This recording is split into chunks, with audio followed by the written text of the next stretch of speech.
switch over to audience feed. All right, stand by to intro Robin. All set, guys? In 3, 2, 1, take. Put your hands together for the heart and soul of the show, Robin McGraw. My rock, my partner in life, my wife, Robin. I could not do this without her support, advice, and encouragement. Robin has been here since day one. When I say day one, I mean since the day this show was conceived. Now look, she has a business to oversee, her podcast, a foundation to run, and so many other things to accomplish. But she has selflessly devoted her time and energy to everything we do, rain or shine, good day or bad. She is here for me and every one of our courageous guests. She knows how grateful I am, but I wanted to say it again. So, Robin, thank you for everything you do. Now, here we go with today's show. On an all-new Dr. Phil. They say their daughter went from high school honor student to a college dropout after meeting a smooth talker. Courtney and her boyfriend were planning on staying at a motel. That is a hub for prostitution, drug dealing. They say that you've been brainwashed. They've had the tracker on me since I was 16. She says you put so much pressure on her that she wound up in a hospital.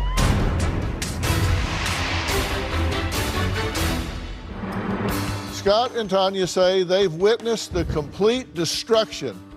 Now catch those words, complete destruction of their beautiful 19-year-old daughter, Courtney, and that she is no longer the sweet, innocent young woman they sent off to college last year. Scott and Tanya say they believe Courtney has been completely brainwashed and manipulated by her boyfriend, who they say has torn the family apart. Take a look. I believe my 19-year-old daughter, Courtney, has been brainwashed by her boyfriend. We watched her boyfriend disrespect, bully, manipulate, and degrade her. I really don't know who Courtney is anymore. It was a control to know where she was every second of every day, who she was with, what she was doing, and if he couldn't have her, he told her that nobody could have her. He doesn't want to share her.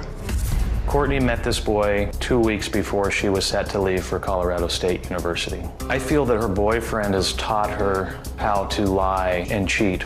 I do believe he was a major influence in her leaving college. When we looked at our phone records, we saw that she was on the phone with him 3 to 7 hours a day. The most hurtful thing is to watch her boyfriend belittle her parents and tell us what rotten people we are. I can't believe the that your father tells you. I have no idea how he's as successful as he is. He must have a lot of to get where he is, because your whole family is so. Her boyfriend told Courtney that he loves her so much that he would be willing to kill anybody that gets in the way of their relationship. I cry many nights blaming myself for what's happening with Courtney. He totally took advantage of her, and he guilted her and manipulated and talked her into sending provocative photos of her, that he has needs and she's not there to satisfy him, and he needs to either watch porn or she needs to send more pictures. Yeah, I just can't believe my daughter did that. She went and packed up 2 garbage bags of clothes and called her boyfriend to pick her up. This has been a total nightmare. I wouldn't be surprised if Courtney's boyfriend pressured her into marrying him. Dr. Phil, if we can't find help for Courtney, I believe that she's going to be scarred for the rest of her life. Okay, it's good to meet y'all. Nice to meet you. Scott, Tanya, as a professional, I take this very seriously. As a father, as a parent, Robin and I have 2 boys that we've raised. I take it very seriously as a parent, so know that I hear you and understand. I heard you saying in the videotape, you said you don't even know who she is anymore, that you've lost the young, innocent, enthusiastic daughter that you once had. Yeah. Who has she become now? Well, we don't see her very much. So how do you know she's changed so much then? Because we saw her so much before Or she'd give us a jingle or shoot a text or... But if you haven't seen much of her, how do you know that her values have so eroded? When she started at Colorado State, and as the semester started, she was excited. She was excited for her classes. She was excited. We brought her horse there so that she could be on ranch riding teams and participate in the horse world, which is basically her world. So her goals have changed. Goals have changed. But have her values changed? I mean, is she a different... Well, I found it hard to believe that you did that poor of a job parenting her, that in a month, that 18 years of, you seem like very solid parents. Well, that let's talk in about 18 years, that just all got wiped away. You realize you're indicting yourselves horribly here. You're saying, we spent 18 years and installed no foundation, no values, no moral compass, no nothing. She is adrift. In a month, 18 years washed away, we were terrible parents. I think that her boyfriend has done that good of a job. So you've been outplayed by a 18-year-old young man. We feel like that, yes. He's manipulated every second of her time, and he is continually belittling what we tell Courtney. Courtney calls up and talks to us one way, and then talks to him another way. Am I making a point here? Yeah. Yes. What's the point I'm making? The point is that we did not do a bad job, and Courtney has a good foundation. And this Yeah, boy... that maybe you're wrong. Maybe she is not as blind as you think. Maybe she's not as lost as you think. Maybe she's not as adrift as you think. Have you put a lot of pressure on her over this? At first we did, yes. Yeah. Well, she says you put so much pressure on her that she cracked. She wound up in a hospital. We confronted, when she came back on her first break from college, we confronted her because we had gone and we were forbidden to go talk to his parents. We were forbidden to be on the property where he lives. We were by the boyfriend. And when he went to Colorado to visit him, we went and brought a gift to his mother, and we offered peace. We wanted to understand what was going on because we've never met his parents. Sure. We brought an interpreter because it's a language barrier. And we talked to her about it. And when Courtney came home and we confronted her, we said, this is what your boyfriend is saying.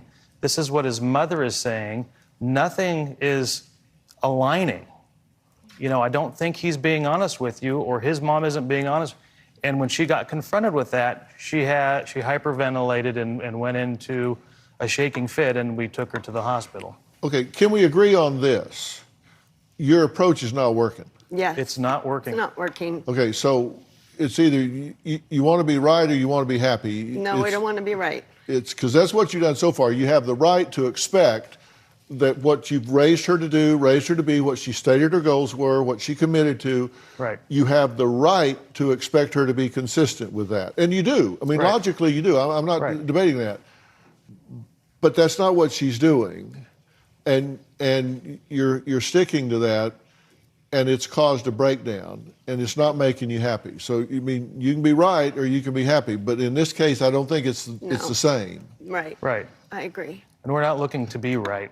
We're looking to get the family back to where we can at least talk and have fun. some sense of normalcy. Well, when we come back, we're going to meet Courtney, and Scott and Tanya's, this is their 19-year-old daughter. She says that she's, quote, in heaven right now, living with her boyfriend and his 5 family members. Now, she says she would rather live there in their trailer, all of them packed into this trailer, than with her parents, who treat her like she's not even human. Now, this is her quote, not mine. We'll be right back.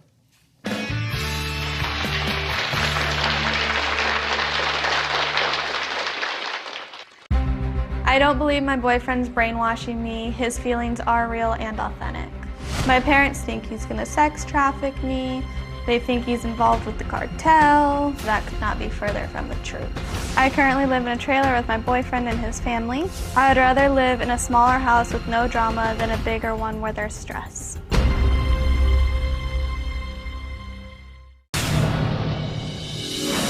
Courtney's boyfriend is a charmer. I feel like her boyfriend has emotionally seduced her.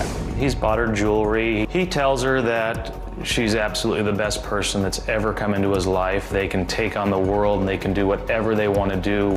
He charms her and tells her about all this great future that they're going to have together, although he lives in a trailer with his parents and doesn't have a job. He says he won't share her with anybody. She belongs to him, and I think she sees that as charming, that somebody loves her that much. Scott and Tanya say their daughter went from a high school honor roll student to a college dropout after meeting a smooth talker at a horse barn last year. Well, Courtney says she's in love and has no plans of leaving his side. I'm in love with my boyfriend, even though my parents hate him. I'm not the problem. My parents are the ones who have an issue. I don't believe my boyfriend's brainwashing me. His feelings are real and authentic. My parents forget that they raised me. I'm too smart to be brainwashed, and I wasn't born yesterday. My parents say he constantly lies to me. They think he's gonna sex traffic me. They think he's involved with the cartel. That could not be further from the truth. My boyfriend and I met at the ranch where we worked. Our goal is to get married, and I wish my parents would stop judging him. We genuinely love each other, and we're a match made in heaven. I really don't have one negative thing to say about our relationship. This is the necklace my boyfriend gave me for Christmas. He said it's just like us, our hearts are intertwined forever. I currently live in a trailer with my boyfriend and his family. I know I used to live in a beautiful home before, but now living here, I don't have to constantly walk on eggshells anymore. I'd rather live in a smaller house with no drama than a bigger one where there's stress. It's really hard to be around my parents now. I really feel like my mom and my dad can't really even look at me anymore. My mom cries all the time. Sometimes I feel like here we go again, it doesn't faze me anymore. My father was my champion and my best friend, and now he acts like he's disappointed in me, and it makes me so sad. They have made me choose between my boyfriend and them. I hope Dr. Phil can help my family. Well, I can, and I will, and I'm committed to do that. So let's just cut to the chase. Why do you think your parents are so concerned? I don't know. It's been from day one. I came to them, said I was dating a guy, and they said absolutely no. And they don't want you having to do with him? What's wrong with him? I don't know why they said that from the beginning. I don't understand why they think he's such a bad person.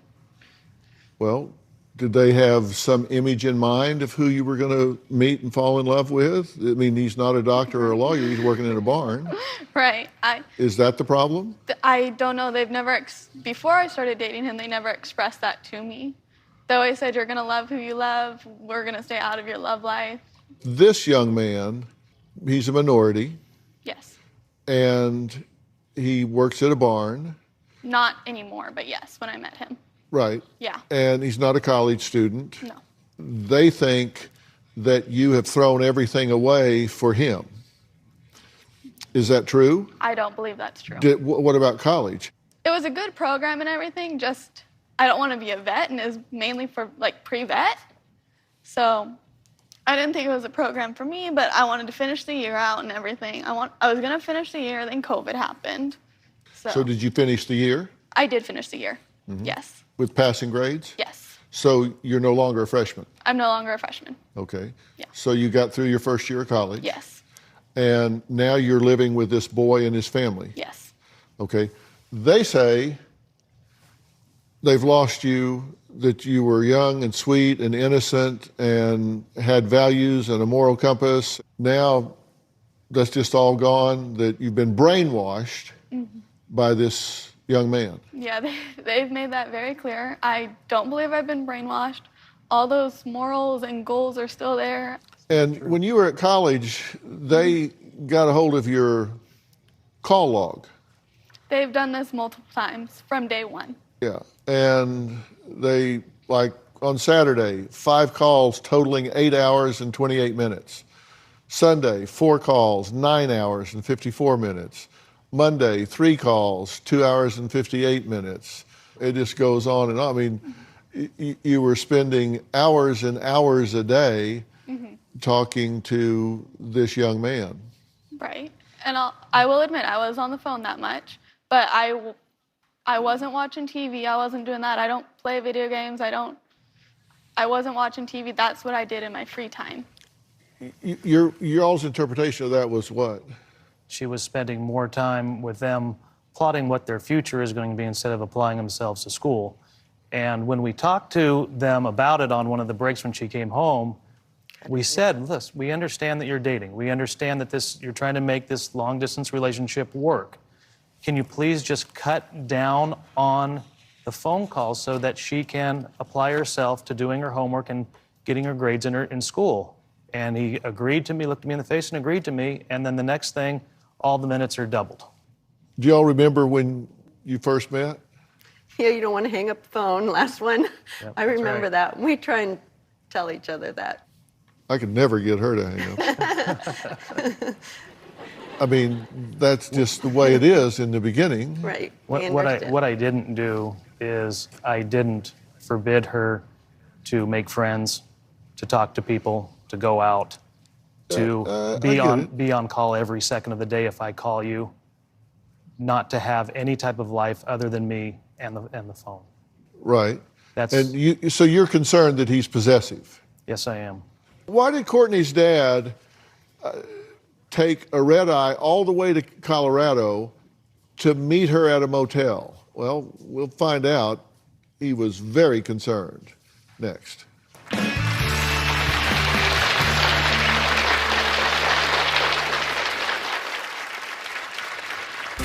I don't think I'm a helicopter parent. I went on her computer and I found an incredibly long stream of texts. I found out that Courtney and her boyfriend were planning on staying at a motel. That is a hub for sex trafficking. From a young age, my parents have always been involved in my life almost to an extent that is too much. My parents are the biggest helicopter parents. I don't think I'm a helicopter parent. I think I'm available to my kids. I feel that it was an invasion of her privacy, but I was so scared for her safety.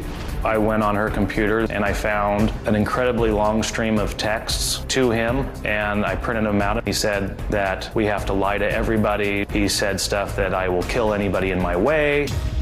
I found out that Courtney and her boyfriend were planning on staying at a motel in Colorado. I work with a lot of law enforcement, and I asked them about that hotel, and they said, oh, absolutely, do not stay at that hotel. It was in a very disturbing part of town, and what went on at the motel was scary. That is a hub for sex trafficking, prostitution, drug dealing. When I heard that, I immediately took a flight to Colorado. The stuff that we have done going in through these last 11 months have been horrific, but there's no way that I'm ever going to give up on my daughter. Well, there's a difference between giving up on her and driving her away. When you were home, you actually wound up in the hospital. I did, yes. What drove you to that point? So, while he was over in Colorado with me, they showed up at his parents' house, uninvited, and confronted his mother. And they say that she said things that I don't believe that would ever come out of her mouth. She loves her son so much. And they told me that the second they picked me up from the airport, they put all this stuff on me, just started piling it all on, and all on, and all on. Like what? That he was gonna sex traffic me.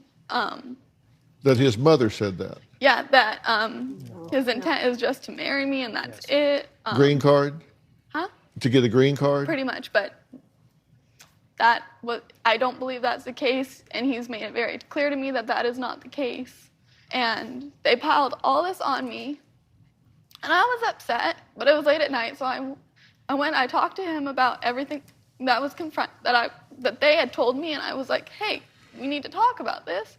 And we talked, and he goes, you know that none of that's true. And I said, I know it's not. And he's like, that's not how my mom thinks. My mom knows that. And so the next day, I was sitting in the car. We were going to go get our nails done. And I broke down. And I said, I just don't get it. And they started piling it all on again, all on, to the point where I had a full-blown panic attack. And what do you say about that, Mom? Well, I was there and held his mom's hand across the table when we talked. So that isn't made up. And she told you that she feared that he was just doing this to traffic her? No, that's Never a said little that. separate. No, her main thing was she said, I don't know what he's doing. I have asked him to be respectful to you and Scott. She said, but it is our tradition to find the girl that they want to marry, isolate them from their family, and then once they marry, they can go back. And she just shook her head in tears, and she said, I don't know if this is what he's thinking. He doesn't talk a lot and spends hours in his room. Did you recognize that all of these things you were saying and the evil nature of what you were alleging and saying to her was causing her to have a really bad reaction? I held her hand and cried with her, so we were both together through this. So you recognized that this was leading to a full-blown panic attack? We stopped and said, let's take a deep breath so we can talk through this together. On the way to the hospital? No, before we left. Yeah. But it was too late. Yeah. At that point, Yeah. physiologically, it's all running away with you. Yeah. Yep. Yeah, we couldn't at that comfort her. point. Because at that point, she's feeling overwhelmed. Yeah, we tried to. Yeah, we're not proud of that. Do you feel like you've invaded her privacy? Oh, yeah. Do you feel like you've had your privacy invaded? 100%. Because you've actually gotten in and read text between she and her boyfriend. They've hacked my Instagram, too. You were caught sending inappropriate pictures, and then you showed up at the motel unannounced. You flew the red eye, and then you were tracked on an app, and so they showed up at a coffee shop. So they're That's all in like reverse order. First it was the tracker, then it was the motel, then it was the pictures, but yeah. and then they visited the boyfriend's parents without telling you. Right. And I asked them, wait till I come home so we can introduce our parents like normal boyfriend-girlfriend would introduce their parents to each other. Yeah. And how'd you feel about them doing all this? Just disrespected. Yeah. And they've eavesdropped on cameras in the townhouse. Yep. When they told me that the cameras were turned That was off. by accident. Whoops. She says she's always felt extra pressure from her parents to be successful because she's their only, what she says, quote, normal child. Yeah. What did Tanya and Scott say about that? Well, we'll hear what their exchange is about that when we come back.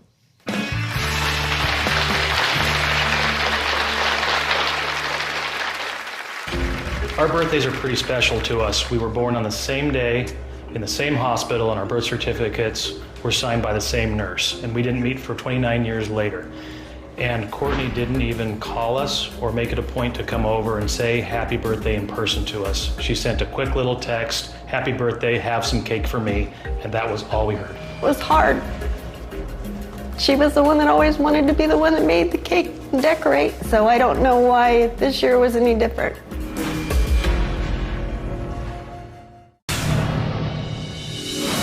With all of this that has been going on with Courtney's boyfriend, it's building up into a perfect storm.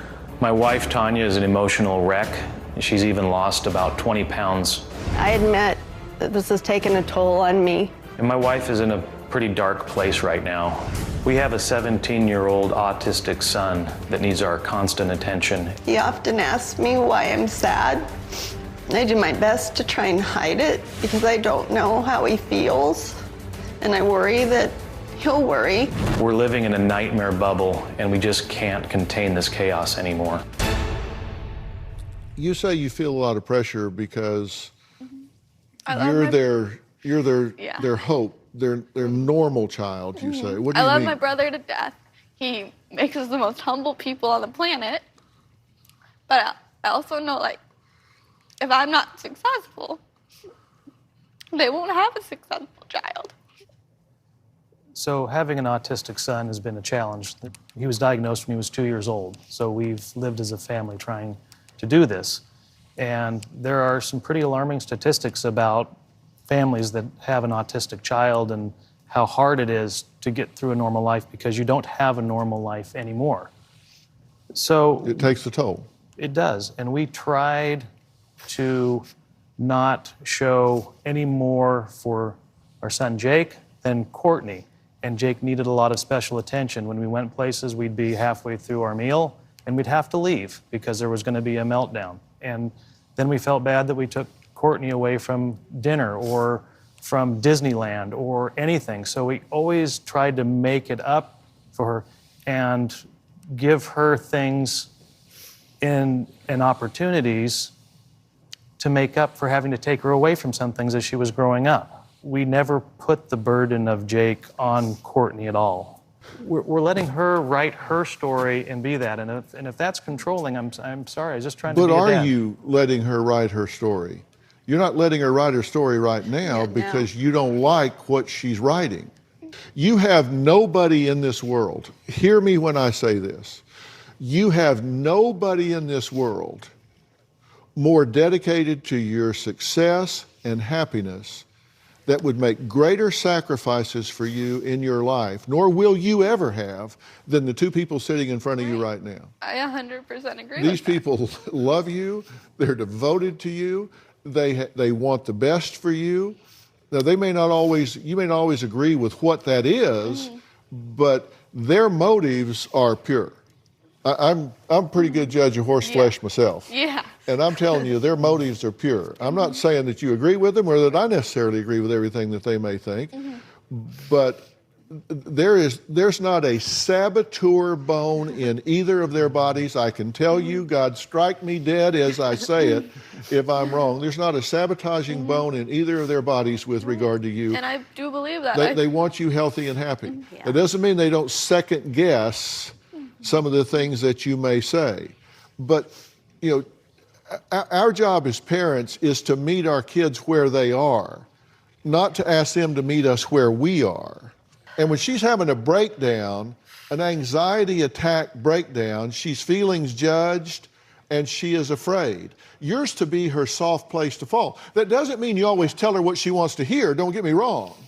Okay. But you have to understand, you couldn't be creating what you say you don't want any more than if it was your mission in life.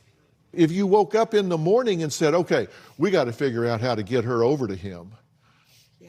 You're seriously, psychologically, this is a no-brainer.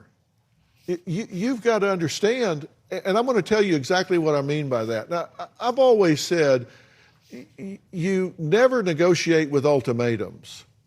And I'm going to explain what I mean with that when I come back, because that is something that I think has been violated in this situation. And I'm going to tell you the downside to throwing down the hoe handle and saying, all right, it's either this or that. We'll be right back.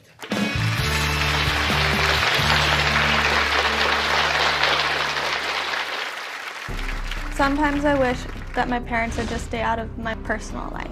My parents overwhelm me with all these lies and don't let me live the life I want. They've prejudged my boyfriend. They haven't actually gotten to know him. I want to have my life, but I also want my parents to play a role, just not tell me how things should go.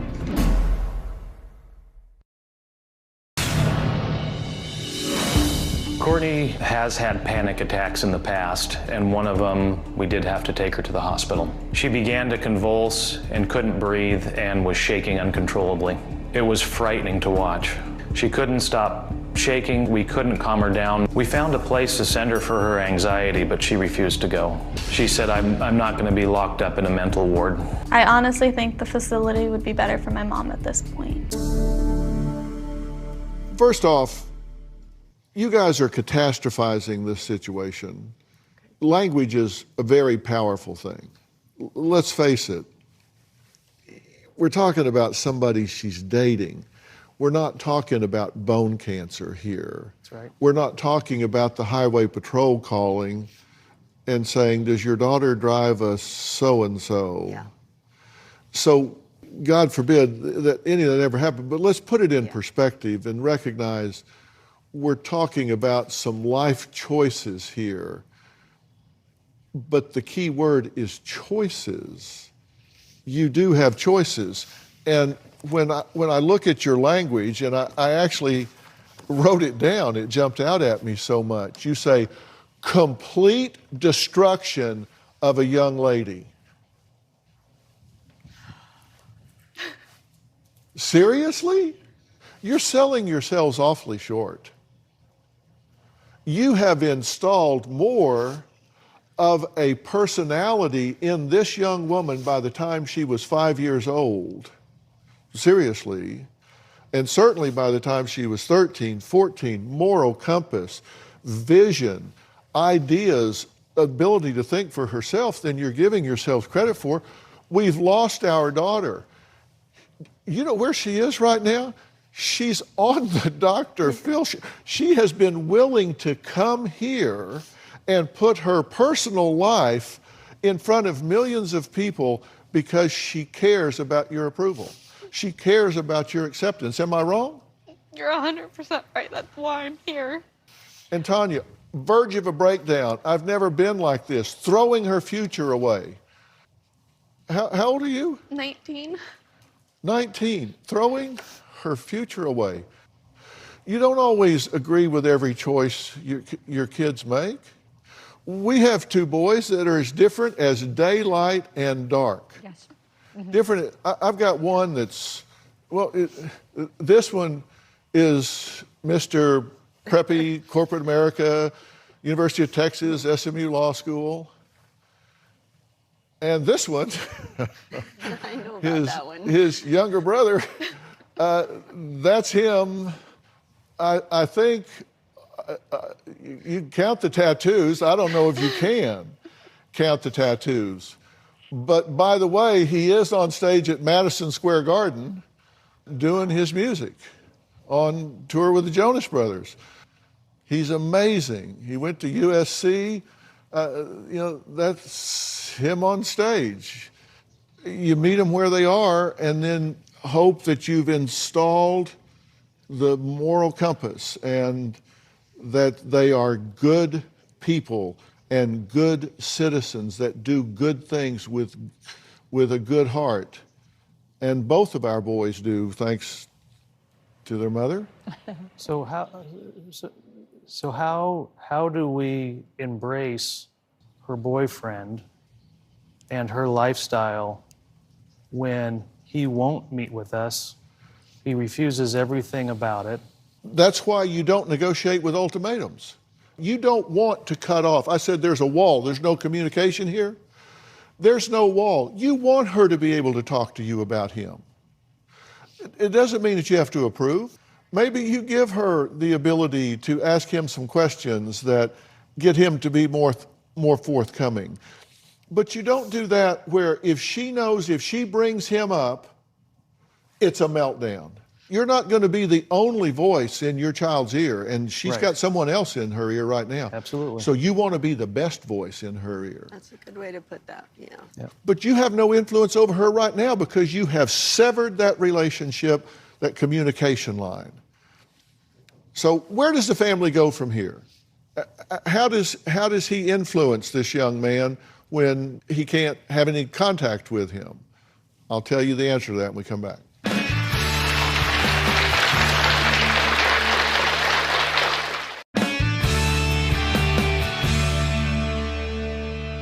Well, I'm back with Scott and Tanya, who are two very loving and very well-intentioned parents. As I've said to Courtney, she'll never have two better, more passionate advocates in her entire life than these two people sitting right here. So I'm not here to throw y'all under the bus, and I hope you don't feel like I have. No. Because I'm telling you, these two, hell or high water, rain or shine, now, 10 years, 20, they'll be there. Yep. Why do you think I'm fighting so hard? Yeah. Maybe he will, maybe he won't. They will. We will. And that's what you need to know, and you need to be there now, and you're not being there as much as you want to be now because you've made this a battleground. And that's not what you want to do. You want to keep this open. And this isn't as horrible as you're making it out to be. If he was going to sex traffic her, by the way, she'd have been gone. Yeah. That's not a factor here. No, we agree. Yeah, so, it just was at first. Yeah, and so we can calm that rhetoric down. And what you need to do is say, look, we think you're allowing your life to be a bit disrupted, and we hope you'll bring that under control. But we understand the infatuation part of being in love. We get that, but let's just agree that we can be together, and for the first 30 days, we just won't talk about it. And what you need to be willing to do to say to him is, you know what? We did a good thing when we went there today, and my parents have moved their position. They were over here and they were in fight mode, but they've moved their position and saying, okay, look, we're going to hit the reset button and be open-minded about this. And that doesn't mean they're going to be just stupid and just say whatever you want to do is fine, but they really have moved their position. So, boyfriend, I expect you to move your position. If you love me and respect me, then you love and respect me to the point that you treat my parents with respect. I am going to have a relationship with my parents, and if that threatens you, then you need to deal with that. Right. That's on you. But I'm not going to give up my brother. I'm not going to give up my mother. I'm not going to give up my father. I'm not going to give up the pursuit of my education. And if I have to stop being all of who I am in order to be part of a couple with you, that price is too high.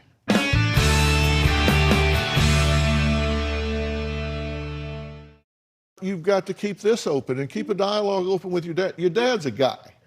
He can tell you about guys. And you need to listen about guys. And your mother is your mother, and she knows about relationships and guys. And if you do get married, you want him walking you down the aisle, you want your mother helping you pick you don't want to burn these bridges. And you guys hear what I'm saying, right? I do. And are you willing to do what I'm asking you to do? You've got to hit the reset button, declare détente. I'm not asking you to say, wonderful, we love him, we're just going to decide he's the most wonderful guy in the world, and everything he's ever said we've decided is okay. It's not okay. He said some stuff he shouldn't have. Come on. Right. I get it. Yeah.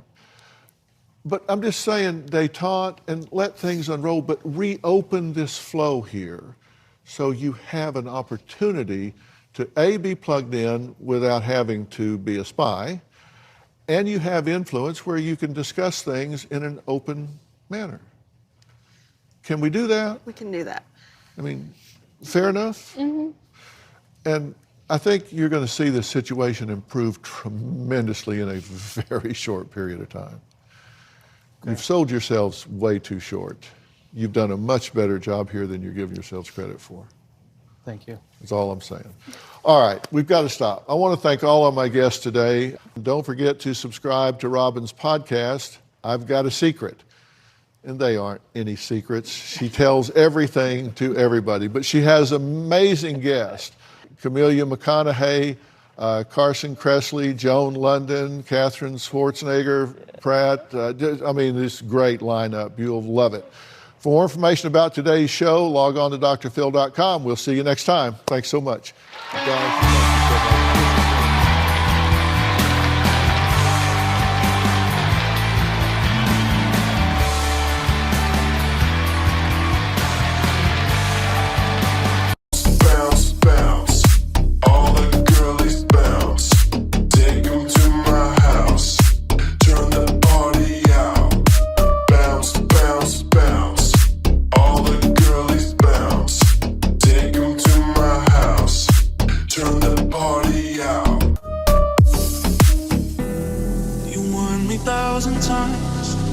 Memories can kill ya, but it didn't hear ya. I thought that I could fly, but woke up on the asphalt. I swear there was the last time. I've always been naive, call it